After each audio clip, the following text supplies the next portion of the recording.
Assalamualaikum warahmatullahi wabarakatuh. Selamat pagi. Alhamdulillah kita masih diberikan kesehatan dan kesempatan, jadi masih bisa berjumpa di pertemuan yang ketiga ya, kalau saya nggak keliru, pertemuan yang ketiga. Dan saya ingin ingatkan kepada mahasiswa semuanya, minggu depan pertemuan 4 kita masih ada materi, dan di pertemuan 5 insya Allah kita nanti akan melaksanakan kuis yang pertama. Oke, jadi kuis itu ada 2 di pertemuan ke-5 dan pertemuan ke-12 atau 13 nanti. Oke, jadi kuis itu ada 2. Nah, ini kuis kita yang pertama di pertemuan ke-5. Oke, tapi masih ada satu materi lagi di pertemuan ke-4 minggu depan insyaallah. Baik, di pertemuan 3 ini kita akan melanjutkan materi kita ya, tentang hardware, software, dan brainware. Nah, beberapa dari kita saya yakin sekali sudah familiar ya dengan ketiga istilah ini. Tetapi percayalah, masih banyak yang belum sepenuhnya memahami pengetahuan dari 3 kata ini. Walaupun sederhana ya, hanya 3 kata: hardware, software, dan brainware. Nah, ini adalah 3 unsur seperti itu yang tidak bisa dipisahkan ya, tergabung dalam satu paket sistem komputer: hardware, software, dan brainware. Nanti kita akan lihat pembagiannya dan seterusnya. Oke. Nah, kita lanjut dulu ke sini. Oke, kalau dicari di tulisan-tulisan yang ada, baik di buku ataupun di website tertentu ya, di macam-macam lah ya, itu akan banyak definisi yang muncul tentang hardware ini. Jadi artinya banyak pengertian ya hardware ini. Tapi yang jelas, kata hardware, software, dan brainware tetap merujuk pada satu maksud tertentu. Jadi walaupun istilahnya beda-beda, tapi ujung-ujungnya ke situ juga gitu maksud saya. Oke. Nah, di sini kalau kita lihat, hardware yang dimaksud adalah perangkat keras. Ini bahasa Indonesianya. Bahasa Inggrisnya hardware, bahasa Indonesia perangkat keras, dan artinya adalah perangkat yang terlihat secara fisik ya. Tapi kalau dalam bahasa saya, boleh dicatat untuk lebih mudah memahaminya. Kalau bahasa saya, hardware itu sesuatu yang bisa dilihat dan bisa disentuh. Nah, itu saja. Jadi saya mudah mengingat hardware itu, atau mudah menjelaskan kepada seseorang tentang definisi hardware. Hardware itu adalah sesuatu yang bisa dilihat dan bisa disentuh. Sedangkan software sebaliknya, ya di sini terlihat ya, non fisik. Jadi memang sesuatu yang tidak ada fisiknya, artinya tidak bisa disentuh seperti itu, tapi bisa dilihat dan digunakan. Oke. Non fisik ya, artinya tidak ada fisiknya, tidak dapat disentuh seperti itu, tetapi bisa digunakan, bisa dijalankan pada komputer. Itu disebut dengan software. Oke. Sedangkan brainware apa? Oke, saya yakin kalau saya tanya brainware ini banyak menjawab orangnya Pak. Oke, orangnya, tapi masih umum. Kita perlu brainware itu lebih spesifik, karena brainware itu ya menyatakan atau menjelaskan orang-orang ya dengan tugas ataupun pekerjaan tertentu. Jadi banyak orang maksudnya. Jadi brainware itu bukan hanya orangnya Pak. Oke, enggak cukup sampai di situ menyebutkan definisi brainware. Oke, tapi yang jelas memang brainware adalah sumber daya manusianya. Siapa sumber daya manusianya? Ini ada klaster lagi, ada pembagian lagi, nanti kita akan masuk. Oke. Nah, saya ingin ingatkan bahwa antara hardware, software, dan brainware ini punya semacam satu kesatuan yang tidak bisa dipisahkan. Oke. Mungkinkah sebuah sistem komputer dapat bekerja dengan baik tanpa hardware? Nggak mungkin. Di mana melekatnya software ini? Atau sebaliknya, sebuah sistem komputer berjalan dengan hardware dan brainware tanpa software, mungkinkah bisa berjalan?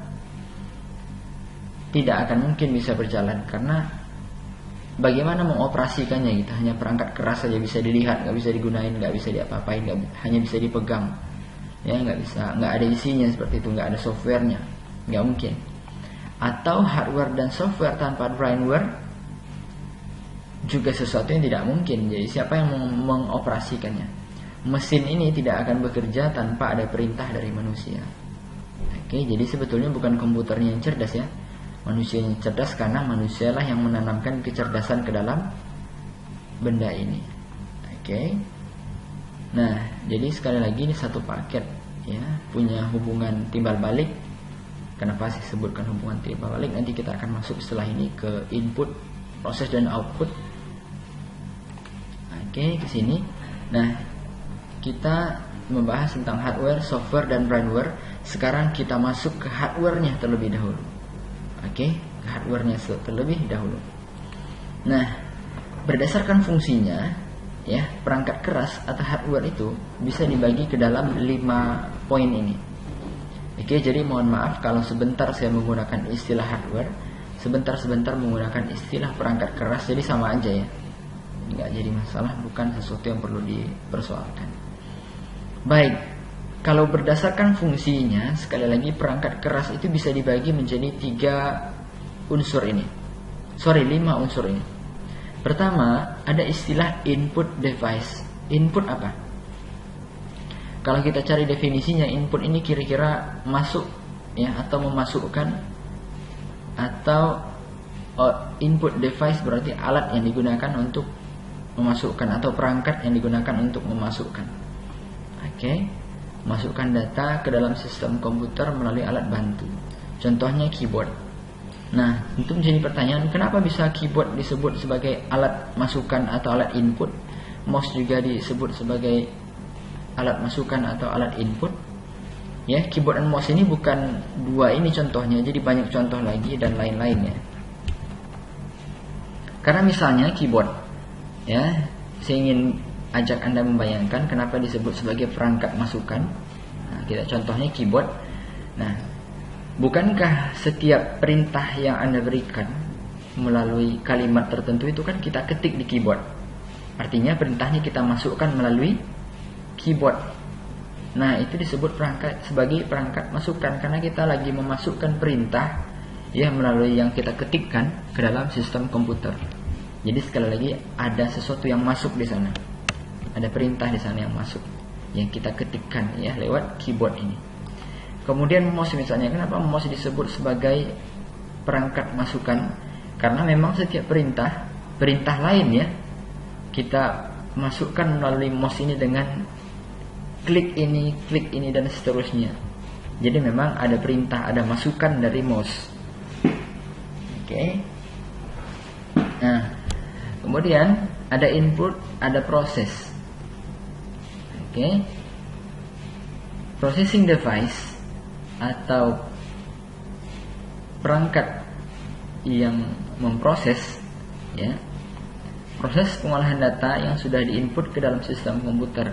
Artinya kan udah dimasukin tuh perintah tadi, misalnya melalui keyboard. Saya ngetik sesuatu di Microsoft Word, tentu untuk ngetik itu menggunakan keyboard misalnya. Kemudian saya perlu icon tertentu, saya menggunakan mouse untuk klik ini, pindahkan ini, drag ini, segala macam. Nah, kesemuanya itu kan sudah masuk ke dalam sistem komputer untuk diproses. Kemana memprosesnya? Ke CPU, atau dalam CPU ada prosesor. Oke. Terbayang ya, jadi kan komputer itu satu paket ya. Satu paket komputer itu ada mouse-nya, ada keyboard-nya, ada monitornya, ada CPU-nya, itu standar. Ya, 4 item itu standar. Adapun perangkat yang lainnya nanti kita bahas ke bawah, itu perangkat pendukung saja. Ya, jadi yang 4 ini antara monitor, keyboard, mouse dan CPU adalah 4 perangkat utamanya. Nah, tadi sudah kita masukkan segala perintahnya, ya. Kemudian yang kedua kita proses di CPU, ya. Prosesor ini ada di dalam CPU, ya. Banyak orang menyebutnya CPU ini atau prosesor ini otaknya komputer. Ya, lebih kurang memang bisa diasumsikan seperti itu. Oke, kemudian ada output device. Artinya segala yang sudah kita masukkan tadi dan diproses ya, sudah kita masukkan tadi, kemudian sudah diproses. Nah, terakhir ada hasilnya, outputnya. Makanya output di sini definisinya mengeluarkan hasil proses dari pengolahan data berupa informasi. Nah, apa perangkat yang bisa kita sebut sebagai perangkat output? Jawabnya monitor bisa jadi. Kenapa? Karena kan setiap yang kita ketikkan tadi, bukankah muncul di monitor kita? Apa yang kita lakukan? Saya ketik A, di monitor akan muncul huruf A seperti ini, ya. Monitor ini menjadi perangkat output. Karena apapun yang saya ketik di keyboard, oke, saya ketik di keyboard, itu muncul di monitor. Atau contoh lain, misalnya di sini ada kehilangan sini. Oke, contoh lain di sini ada speaker. Kenapa speaker disebut sebagai perangkat output? Jawabannya adalah karena bukankah ketika saya mengklik sesuatu, misalnya saya masukkan perintahnya melalui mouse, saya klik misalnya pemutar lagu seperti itu, kemudian muncul suaranya akan keluar, ya, akan keluar dari speaker. Oke. Kemudian ada contoh lain di sini, ada printer. Kenapa bisa printer, Pak, disebut sebagai perangkat keluaran, perangkat untuk mengeluarkan seperti itu? Karena bukankah setiap yang saya olah tadi, misalnya saya ketik ini, bisa saya cetak ini semuanya melalui perangkat printer. Jadi sekali lagi ada sesuatu yang dikeluarkan seperti itu. Sudah dimasukkan tadi, diproses, kemudian dikeluarkan melalui media-media ini contohnya. Ini banyak lagi ya, bukan hanya printer sebetulnya, dan lain-lain. Ada printer, ada apa lagi? Speaker, ada infocus, macam-macam ya. Yang jelas untuk mengeluarkan hasil yang diproses tadi. Oke. Kemudian yang lain, ada istilah storage device, atau bahasa Indonesianya kira-kira perangkat penyimpanan. Oke. Perangkat penyimpanan. Ini ada hard disk misalnya contohnya. Hard disk macam-macam ya. Hard disk ada hard disk eksternal dan internal. Ini kalau ketemu langsung saya pengen nanya nih, apa bedanya hard disk eksternal dan hard disk internal? Oke, hard disk internal biasanya hard disk bawaan di sebuah perangkat. Misalnya di setiap kalau Anda punya laptop atau komputer itu pasti ada. Jadi memang di dalamnya sudah ada sebagai perangkat bawaannya, namanya juga internal ya. Internal berarti di dalam. Oke, sedangkan yang lain adalah eksternal, yaitu perangkat di luarnya. Jadi menggunakan sumber daya tertentu untuk menyambungnya ya dari luar. Hard disk misalnya. Ada banyak lagi contohnya ya. Ada flash disk dan seterusnya. Baik, kemudian istilah lain ini mungkin agak asing. Saya yakin di beberapa orang akan agak asing istilah periferal ini. Nah, periferal atau dalam bahasa yang sederhana itu bisa disebut sebagai alat pendukung. Jadi nggak mesti ada, tapi memang pada pekerjaan tertentu atau berdasarkan kebutuhan tertentu memang dia harus ada. Oke. Jadi periferal sama dengan perangkat pendukung. Nah, makanya contohnya di sini kalau kita lihat bisa printer, bisa scanner ya, dan seterusnya. Kenapa bisa seperti itu? Karena memang bukankah sistem komputer ini bisa dapat bekerja tanpa alat-alat ini? Jawabannya iya. Bukankah satu paket cukup ya, antara mouse, keyboard, kemudian ada CPU, ada monitor, sudah dapat bekerja. Tapi pada persoalan tertentu, pada kebutuhan tertentu memang benda-benda ini dibutuhkan. Makanya disebut sebagai perangkat pendukung atau penunjang saja. Oke, perangkat periferal. Nah, itu kita bicara tentang hardware, dasarnya hardware ya. Oke, kemudian ini lebih lanjut nanti ya, bicara tentang ini lebih lanjut nanti akan dibahas di mata kuliah berikutnya di semester 3 kalau saya nggak keliru. Di mata kuliah apa saya lupa nih. Ini lanjutannya banyak nih mata kuliah kita nih. Di mata kuliah sistem operasi dia akan ada lanjutannya. Kemudian di mata kuliah praktikum saya lupa mata kuliahnya. Oke, lanjutannya banyak. Oke, kemudian berikutnya kita bahas software ya yang kita ambil ataupun kita lihat dari software berdasarkan jenisnya. Nah, kalau kita cari informasinya di internet ataupun di tulisan tertentu itu biasanya sekali lagi banyak perbedaannya. Tapi secara umum saya bisa kelompokkan jenis-jenis komputer ini berdasarkan 4 jenis software maksud saya. Software ini bisa kita klasterisasi, kita kelompokkan berdasarkan 4 jenisnya. Pertama, software itu bisa disebut sebagai sistem operasi. Jadi ada software yang disebut dengan sistem operasi. Oke, sistem operasi ini bagian dari software. Nah, sistem operasi merupakan perangkat lunak yang berfungsi mengendalikan semua komponen yang terdapat pada mesin komputer. Oke, sistem operasi. Nah, contohnya apa? Di sini ada logo, kira-kira logo apa nih? Ya, logo Windows. Yang kebanyakan kita menggunakan logo ini. Oke, kemudian ada di sebelahnya logo ini, logo apa nih? Logo Mac OS atau logo Apple ya, Apple. Ya, Mac OS itu sistem operasi yang berjalan ya di perangkat Apple atau produk-produknya Apple nih. Ya, biasanya HP orang kaya nih atau laptopnya orang kaya nih. Nggak tahu di sini mungkin mahasiswa ada yang menggunakan, berarti memang bagus ekonomi keluarganya kalau gitu ya. Oke, Apple. Nah, aplikasi sistem operasinya Mac OS. Oke. Kemudian ada logo ini logo apa kira-kira? Oke, beberapa orang saya yakin bisa menjawab ini logo Linux. Oke, Linux. Jadi ada sistem operasi yang namanya Linux.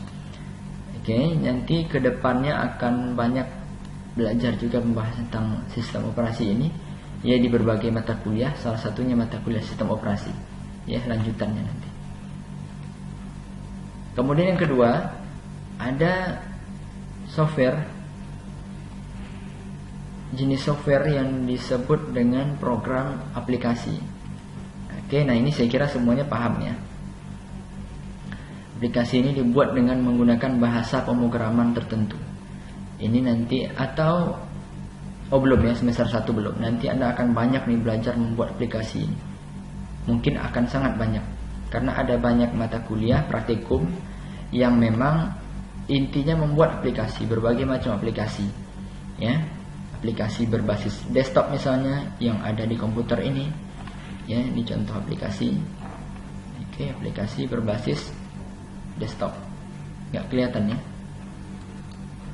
Atau ada nanti akan banyak membuat aplikasi yang basisnya di smartphone. Oke. Nah, nanti akan banyak nih di semester berikutnya, semester 3 nanti semester 2 akan sudah mulai belajar membuat program sederhana, nanti sudah mulai. Oke. Nah, ini dia jenis software. Yang pertama ada sistem operasi, yang kedua program aplikasi. Jadi berbeda ya. Jadi jangan menyebut software itu adalah sistem operasi. Belum tentu. Memang sistem operasi adalah salah satu jenis software. Tapi software bukan hanya sistem operasi. Jadi ada banyak. Oke. Kemudian berikutnya, yang ketiga, ada jenis software itu namanya program utility.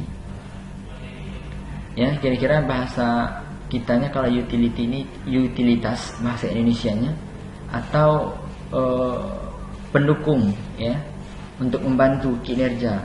Ya, kira-kira seperti itu. Nah, makanya di sini kalau kita lihat beberapa orang juga saya yakin sudah familiar dengan logo-logo atau simbol-simbol ini. Ya, ini logonya antivirus misalnya. Jadi contoh program utility ini ya misalnya antivirus, ini banyak ya. Atau media player pemutar musik ya misalnya, kalau Anda sering dengar musik, pemutar lagu seperti itu. Dan seterusnya. Oke, kemudian ada program perusak namanya. dari definisinya jelas ya. Dari katanya jelas program perusak. Berarti memang program ini ada untuk merusak, memang betul. Untuk mengganggu lebih kurang. Oke. Nah, contohnya memang di sini virus ya. Spyware ini sebuah program yang memang dibuat untuk semacam kepentingan mata-mata ya, namanya juga spyware. Biasanya memang ditanamkan di komputer tertentu ya untuk mengumpulkan informasi penggunanya atau apa kira-kira bisa diambil dari si pengguna komputer tersebut. Nah, ini hati-hati. Jadi biasanya kalau sering pakai internet ya bahaya nih, atau memang misalnya punya akses ke nomor PIN tertentu ya di perangkat yang dia gunakan, ini bahaya. Oke. Kemudian ada adware dan seterusnya, banyak sekali ya. Oke, adware ini kalau misalnya kalian sering misalnya melihat atau pakai internet ya, biasa pakai internet, kemudian di suatu waktu muncul di komputernya semacam iklan atau apa seperti itu, kita nggak pernah tahu nih, tahu-tahu kok muncul aja gitu.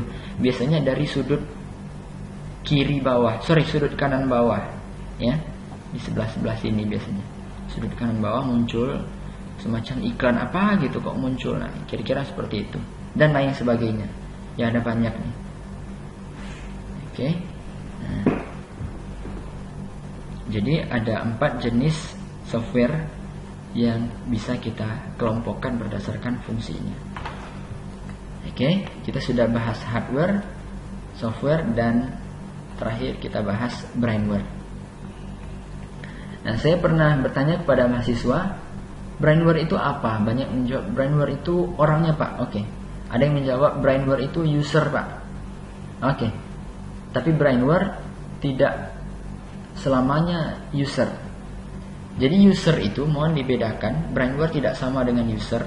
Ya, user itu adalah sebutan lebih kepada untuk orang-orang yang menggunakan. Jadi user itu pengguna. Ya, terbayang maksud saya ya. Jadi user itu pengguna. Kalau seandainya ada sebuah sistem, maka user itu ya seperti kita hanya menggunakan, misalnya ini saya menggunakan aplikasi PowerPoint misalnya. PowerPoint ini kan sudah dibuat dan saya hanya sebagai user, sebagai pengguna saja. Adapun yang membuatnya, nah itu disebut sebagai brainware. Oke. Orang yang punya otak nih terhadap software ini, yang bikinnya. Seperti itu. Jadi beda. Jadi mudah, brainware itu orang yang membuat, user itu orang yang menggunakan. Bisa seperti itu. Makanya brainware ini ada banyak nih. Contohnya yang pertama. Nah ini ya, contohnya programmer. Ya, programmer ini apa? Ya, programmer adalah sebutan untuk orang yang membuat program atau orang yang memprogram, yang mendesain, membuat, merancang program tertentu, aplikasi tertentu misalnya, atau web tertentu yang bikinnya. Nah, itu disebut programmer. Ada lagi brainware itu namanya operator komputer. Nah, ini biasa ya, yang sering ke warnet itu tahu, OP warnet itu.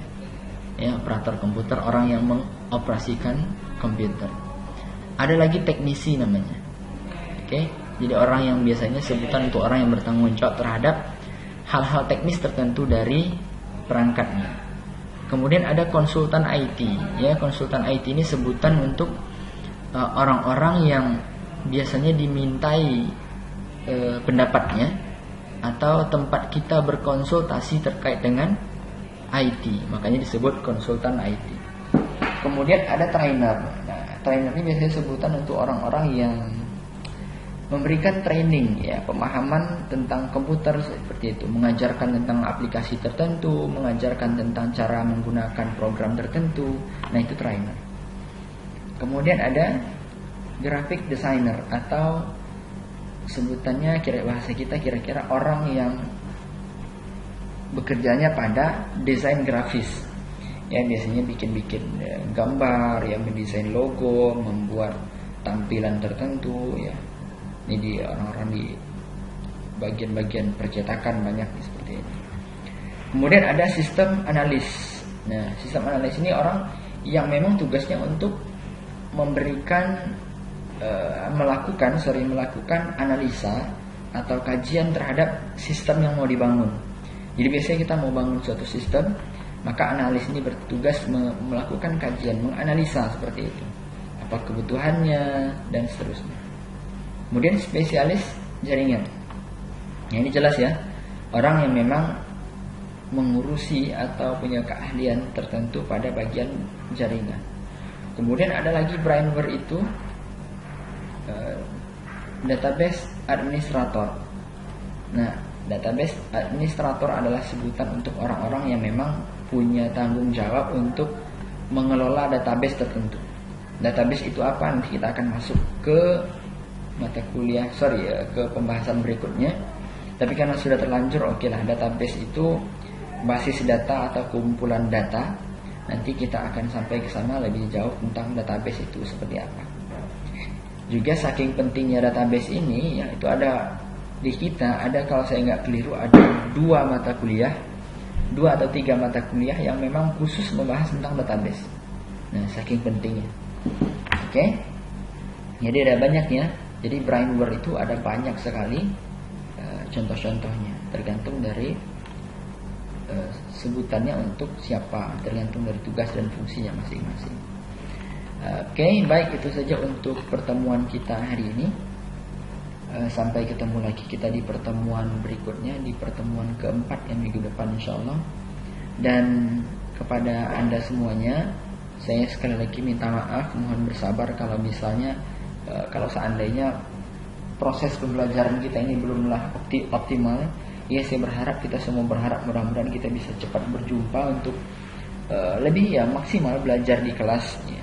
Mohon maaf saya sekali lagi dengan semua keterbatasan ini ya. Saya akhiri dengan assalamualaikum warahmatullahi wabarakatuh.